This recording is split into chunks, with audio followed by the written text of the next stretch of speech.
अस्सलाम वालेकुम नाज़रीन, एक नए व्लॉग के साथ आपकी खिदमत में हाजिर हैं। नाज़रीन, आज की इस वीडियो में 2 से 3 ख़बरें आपके साथ शेयर करेंगे।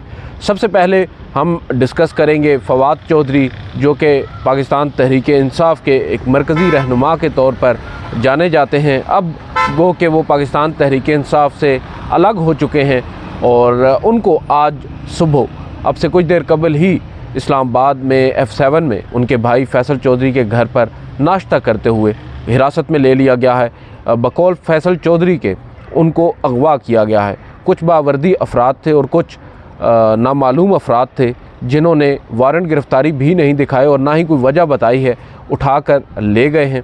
और जो फवाद चौधरी हैं उनके बारे में कुछ इतलात ये आ रही थी कि मुक़्तदर हलके भी उनसे कुछ नालां थे। हाल ही में उनसे गालिबन तहरीके वो जो इस्तेहकाम पाकिस्तान है उसमें अहम किरदार अदा करने के लिए जब कहा गया तो उन्होंने उस पर भी मादरत की और ख़ुद को तहरीक इस्तेहकाम पाकिस्तान में शामिल करने से उन्होंने मादरत कर ली थी। और जहांगीर तरीन से भी गालिबन उन्होंने मुलाकात में यही बात की। और उसके बाद कुछ लोग ये भी कह रहे हैं कि इमरान ख़ान के ख़िलाफ़ भी, क्योंकि फवाद चौधरी ने गो के इमरान ख़ान से राहें जुदा ज़रूर की हैं मगर उन्होंने इमरान ख़ान पर तनकीद नहीं की। और अब ये शायद 2 वजूहात हैं जिनको जवाज़ बनाकर उनको उठाया गया है। और एक वजह कुछ लोग ये भी कह रहे हैं गो के ज़्यादा वैलिड लगती नहीं है, लेकिन शायद फवाद चौधरी को रेलेवेंट बनाने के लिए उनको आज उठाया गया है। इसके अलावा आज हम डिस्कस करेंगे कि किस तरह चीफ़ जस्टिस काजी फ़ायज़ ईसा, जो कि माजी करीब में आज़ादी सहाफ़त का एक राग अलापते हमें नज़र आते थे, अब किस तरह मीडिया पर कदगन लगाने की वो सोच रखते हैं और क्या उन्होंने गुज़िश्ता रोज़ कुछ ऑब्ज़र्वेशंस दी थी। हमने आपके साथ अपनी गुज़िश्ता वीडियो में वो ऑब्ज़र्वेशंस भी शेयर की थी जब उन्होंने कहा था कि मीडिया पर्सन्स जो हैं या जो एंकर्स हैं या जो रिपोर्टर्स हैं जो हाथ में माइक उठाकर कुछ भी कह देते हैं, वो इंतखाबात पर बात करते हुए ज़रा सोच कर बात करें और जो शकूक व शुबहात हैं इंतखाबात के हवाले से वो पैदा ना करें। अगर आपको कोई शकूक व शुबहात हैं भी तो अपनी बीवियों के साथ शेयर करें या निजी महफ़िलों में शेयर करें, मीडिया पर आकर ऐसी बातें ना करें, जिससे काफ़ी ज़्यादा जो आप कह सकते हैं कि गम व गुस्सा हमने देखा है मीडिया के अंदर, क्योंकि एक गैर ज़रूरी उनकी जानिब से ये ऑब्ज़र्वेशंस दी गई हैं। मगर ट्विस्ट इसमें ये नहीं है। चले जस्टिस काजी फ़ायज़ ईसा बीइंग काजी फ़ायज़ ईसा वो अक्सर औक़ात इस तरह की बात कर देते हैं, मगर दिलचस्प बात यह है कि गुज़िश्ता रोज़ जब इंतखाबात केस की समाअत हो रही थी और समाअत मुकम्मल होने के बाद चीफ़ जस्टिस काजी फ़ायज़ ईसा ने अपना ऑर्डर डिक्टेट करवाना शुरू किया। उन्होंने ऑर्डर डिक्टेट कर लिया, समाअत मुकम्मल हो गई और उसके बाद इंतज़ार था। कुछ जजेस बेसिकली मुखातिब थे वकला के साथ, वैसे गुफ्तगू कर रहे थे, ऑर्डर लिखवा दिया गया था। उस वक्त इलेक्शन कमीशन के वकील से उन्होंने मुखातिब होते हुए कहा कि आपसे अगर नहीं होता तो आप बेशक हमें अभी बता दें या घर चले जाएं। इंतखाबात की एक्चुअल में वो बात कर रहे थे। उसके बाद फिर उन्होंने कहा कि मीडिया का भी आपने सोचना है कि मीडिया जो रिपोर्ट कर रहा है उस पर भी आप नज़र रखें और पैमरा को रिपोर्ट करें। यहाँ पर जो मैं बात ये कर रहा हूँ इसकी वजह यह है कि ये साबित करने की कोशिश कर रहा हूँ कि ये ऑर्डर में चीफ़ जस्टिस काजी फ़ायज़ ईसा ने नहीं लिखवाया था। जहाँ तक मुझे याद पड़ता है, मैं कमरा अदालत में मौजूद था।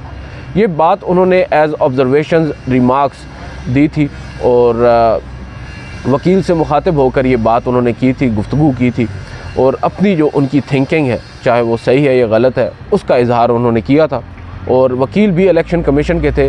दिलचस्प बात यह है कि पैमरा की जानिब से तो कल कमरा अदालत में भी कोई मौजूद नहीं था।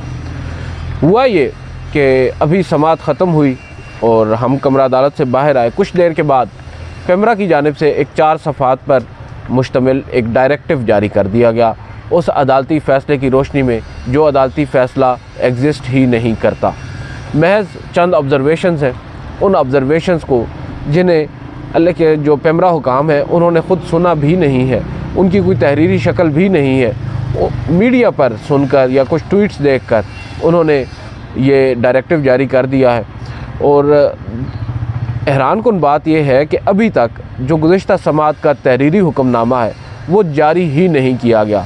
तकरीबन 24 घंटे होने को हैं और अभी तक वो हुक्मनामा जारी नहीं हुआ, मगर तकरीबन 16 घंटे पहले पैमरा जो है उसको इल्हाम हो गया और पेमरा ने अपना एक डायरेक्टिव जारी कर दिया। बेसिकली नज़र यही आ रहा है कि अब जो इंतखाबात हैं, अब की बार RTS नहीं बैठेगा, अब की बार मीडिया पर भी ये पाबंदी लगाई जा रही है। अगर कुछ ऐसा वैसा हुआ जहाँ पर मीडिया को लगा कि कुछ गलत हो रहा है, मीडिया रिपोर्ट करेगा तो फिर मीडिया को ही उसकी सज़ा भी भुगतना पड़ेगी। बेसिकली तो मुझे यही समझ में आ रहा है। और इस पर जस्टिस काजी फ़ाइज़ ईसा जो हैं उनके कोलो फेल में मुझे तो कम से कम एक तज़ाद नज़र आ रहा है। हो सकता है उनकी जानिब से इस पर कोई वजाहत भी आए। जो उन्होंने गुज़िश्ता रोज़ ऑब्ज़र्वेशंस दी हैं बज़ाहिर नज़र नहीं आ रहा। उन्होंने तो वहाँ पर बैठे हम सहाफ़ियों को मुखातिब करते हुए कहा कि क्या आप लोगों को कोई एतराज़ है या आप लोग झूठ बोलना जो है वो नहीं छोड़ेंगे। इस तरह की उन्होंने बात की जो कि एक इंतहाई गैर मुनासिब बात थी, एक स्वीपिंग स्टेटमेंट थी। झूठा कह देना या झूठ मंसूब कर देना सहाफ़ियों से जो रिपोर्टिंग कर रहे हैं और आपकी कोर्ट में बैठकर रिपोर्टिंग कर रहे हैं। और हमें पता है कि आपकी कोर्ट में बैठकर रिपोर्टिंग करना हमारे लिए कितना दुश्वार होता है। हम फैक्ट्स को देखते हैं, जो बातें वहाँ पर होती हैं उनको रीचेक करते हैं और फिर नाजरीन के साथ शेयर करते हैं। बावजूद इसके इस तरह की ऑब्ज़र्वेशंस हमारे लिए आना ये बड़ी हैरान कुन बात है। और उन्होंने वहाँ पर डिफ्रेंशिएट भी नहीं किया कि वो यूट्यूबर्स की बात कर रहे हैं, मीडिया पर्सन्स जो कि इलेक्ट्रॉनिक मीडिया के लोग हैं, अखबार के लोग हैं, उनकी बात कर रहे हैं। माजी में आपको याद होगा एक मरतबा जब चीफ़ जस्टिस नहीं थे जस्टिस काजी फ़ाइज़ ईसा, एक मुकदमे की समाअत हो रही थी और coincidentally I was also present in that court room जिसमें इनके साथ जस्टिस मकबूल बाकर बैठे थे। और ग़ालिबन मुकदमा था, if I am not wrong, Punjab में बल्दियाती इंतखाबात का। और ये काफ़ी पुरानी बात है, तकरीबन 2-3 साल पुरानी बात है। चीफ़ जस्टिस काजी फ़ाइज़ उस वक़्त जस्टिस काजी फ़ाइज़ ईसा थे। उन्होंने अचानक से, और ये इमरान खान साहब का दौर था, पाकिस्तान तहरीक इंसाफ का दौर हुकूमत था, उन्होंने अचानक से मीडिया की आज़ादी पर सवाल उठाना शुरू कर दिया। और हम भी उनकी राय से उस वक्त मुत्तफ़िक थे कि मीडिया आज़ाद नहीं था, मगर उसमें ये नहीं कहा जा सकता कि मीडिया आज आज़ाद है। जो हालात उस वक्त थे उससे बदतर आज हैं मीडिया के लिए। उस वक्त उन्होंने हमसे पूछा, कमरा अदालत में मौजूद सहाफ़ियों को मुखातिब करते हुए कहा, हम कुछ 7-8 लोग उस वक्त मौजूद थे, उन्होंने पूछा कि क्या पाकिस्तान में मीडिया आज़ाद है, क्योंकि ये सवाल पहले उन्होंने अटॉर्नी जनरल फ़ॉर पाकिस्तान से पूछा था जो उस वक्त अनवर मंसूर थे। अटॉर्नी जनरल इस सवाल का जवाब देने से गुरेज़ कर रहे थे, जिस पर बहरहाल उन्होंने वहाँ पर मौजूद हम सहाफ़ियों से मुखातिब होकर कहा कि आप लोग बताएं, हाथ खड़ा करें कि क्या पाकिस्तान में मीडिया आज़ाद है। किसी ने हाथ खड़ा नहीं किया। जब उन्होंने कहा कि क्या पाकिस्तान में मीडिया आज़ाद नहीं है, तमाम ने हाथ खड़ा कर दिया। उस पर चीफ़ जस्टिस काजी फ़ाइज़ ईसा की जो राय थी वो ऑब्वियसली दुरुस्त साबित हुई, मगर ये एक फ़ैक्ट था। इसमें यह नहीं है कि किसी ने अगेंस्ट इमरान ख़ान ये बात कही है, क्योंकि पाकिस्तान में तो मालूम है हमें कि सियासतदान कितने बाइख्तियार हैं। अब एक जानिब आप इस तरह की बात करते हैं, एक जानिब आप हमें बुलाते हैं अपने चैम्बर्स में और वहाँ पर हमसे गुफ्तगू करते हैं खुलकर और कहते हैं कि हम मीडिया की आज़ादी चाहते हैं, हम चाहते हैं कि मीडिया आज़ादाना तौर पर काम करे। मतीउल्लाह जान साहब को अगवा किया जाता है, आप उनके घर जाते हैं। असद तूर के ऊपर हमला होता है, आप उसके घर जाते हैं, जो कि एक अच्छी बात है, जाना चाहिए। मगर इमरान रियाज़ के घर पर जब इमरान रियाज़ को गायब किया जाता है और एक लामहदूद अरसे के लिए वो मंजर आम से गायब होते हैं, आप उनके घर नहीं जाते। हो सकता है कुछ डिफरेंसेस ऑफ ओपिनियन हो आपके, मगर सहाफ़ी तो वो भी थे। अब आपने हमें मीडिया को बुलाया, वहाँ पर आपने हमसे कुछ तजावीज़ बज़ाहिर मांगी जो आपने मानी भी नहीं। बहरहाल जो आपने कहना था वो आपने हमें कह दिया, और जो एक्सेस हम आपसे चाहते थे वो एक्सेस भी आपने हमें नहीं दी। और जो हमारे एक्सेस हमारे पास थी मुख्तलिफ़ ऑफिसेज़ में जाने की, आपने तो वो भी, उस पर भी रोक लगाने की कोशिश की।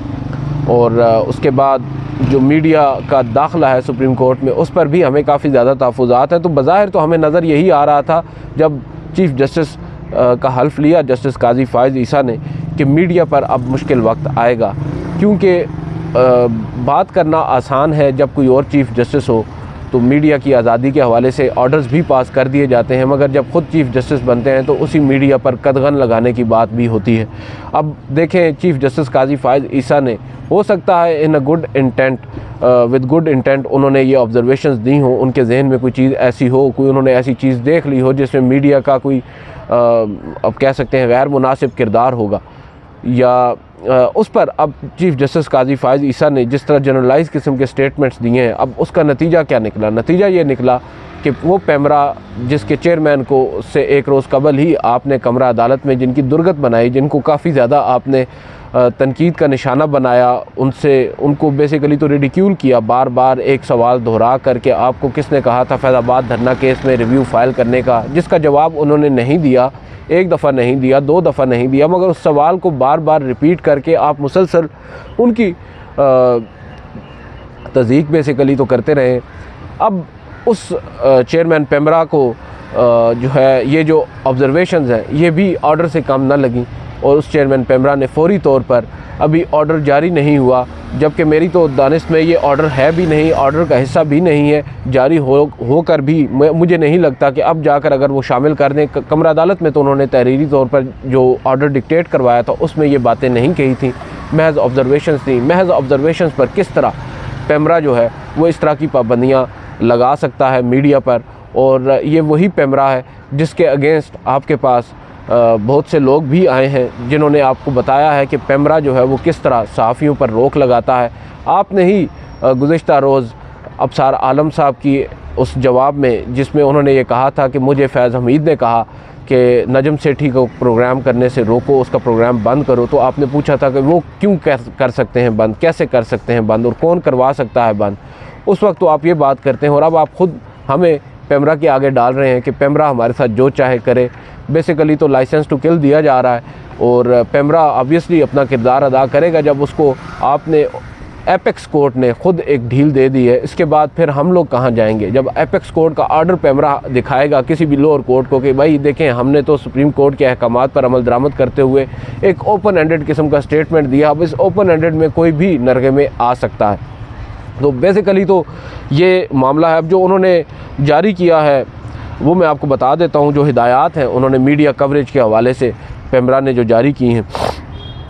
इंतखाबात से मुतल्लिक़ ख़बरों, तज्ज़ियों, तबसरों और प्रोग्राम्स में ज़ाब्ता अखलाक पर अमल दरामद यकीनी बनाया जाए। इंतखाबात के इनेकाद के हवाले से क्या साराइयों और मनफी रिपोर्टिंग से गुरेज़ किया जाए।